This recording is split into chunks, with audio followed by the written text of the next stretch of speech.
We begin in Russia, where over 3,000 people have been arrested during a second week of nationwide protests in support of opposition figure Alexei Navalny. The greatest number of detentions so far have been reported in the capital, Moscow, where many demonstrators gathered near the prison where Navalny is being held. But protests have been taking place across many time zones this Sunday, from Siberia in the east to Saint Petersburg in the west. Navalny was arrested earlier this month on his return to Russia from Germany, where he spent 5 months recovering from an attempt to kill him with a nerve agent. Week 2 of the opposition's challenge to Vladimir Putin.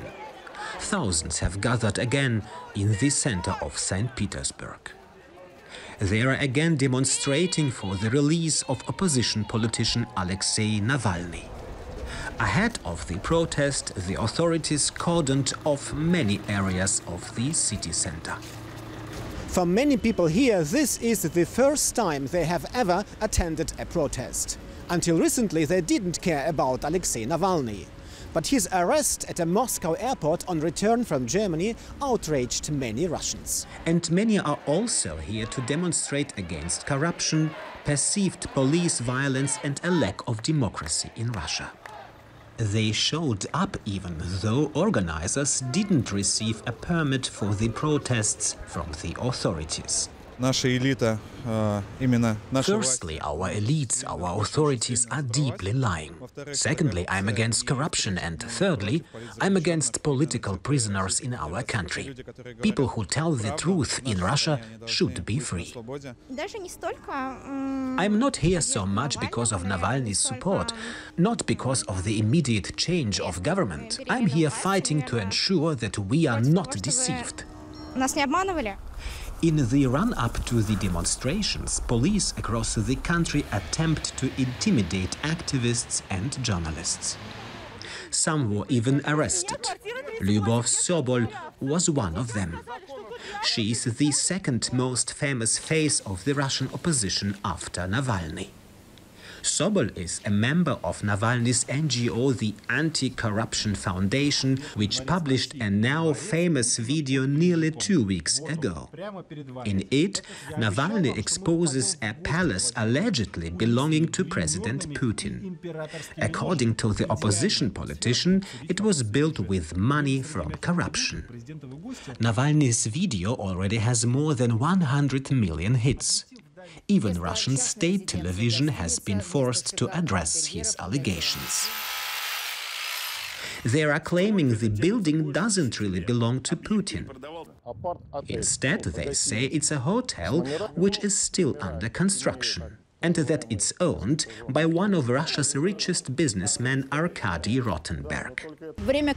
The time for the Kremlin is up. I feel that. The Kremlin's policies don't reflect reality. Like a week ago, the police are cracking down on this demonstration. Once again, many people are being arrested here in Saint Petersburg and in other cities throughout Russia. It's a display of force from a state determined to end these protests. Well, for the latest from the Russian capital, we're joined by DW correspondent Emily Sherwin. Hi, Emily. Now, you've been following the protests all day. What is the situation right now like in Moscow? Well, the protests have now officially ended, according to Alexei Navalny's team. But much of what we saw today was pretty unprecedented. First of all, the authorities closed off a huge chunk of the city today, the city center. Several metro stations, initially 7, and then later on several more were closed across the city. Buses were redirected, roads were blocked off by police. There was a huge police presence, and that sort of closure of part of the city was really much wider, much broader than we've seen in the past.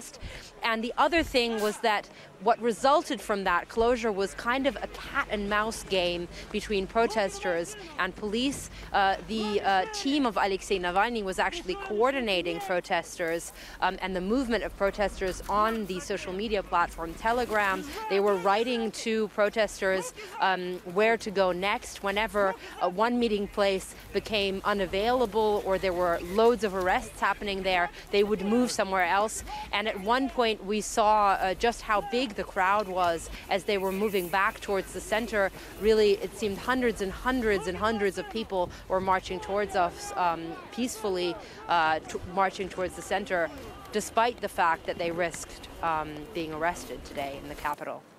Well, you just said it there, despite the fact that there was, of course, this risk of being arrested, and we've already seen some of the figures that it's into the thousands of arrests. Why is it that people haven't stopped going out?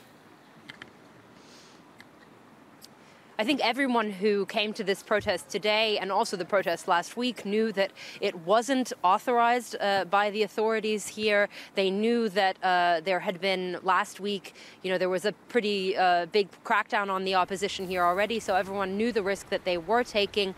Many of the people that I spoke to today said that Alexei Navalny was not the actual reason that they came out. In a way, he was more of a catalyst for them. So yes, they were calling for his release, but in a way, he's become kind of a symbol of the fact that there isn't, as they say here, as the protesters say, a rule of law in Russia. Many people I spoke to said they're just fed up with the corruption in the ruling elite here, and they want a better life. They were complaining about the economic conditions as well, and kind of pushing for something better, for a better future.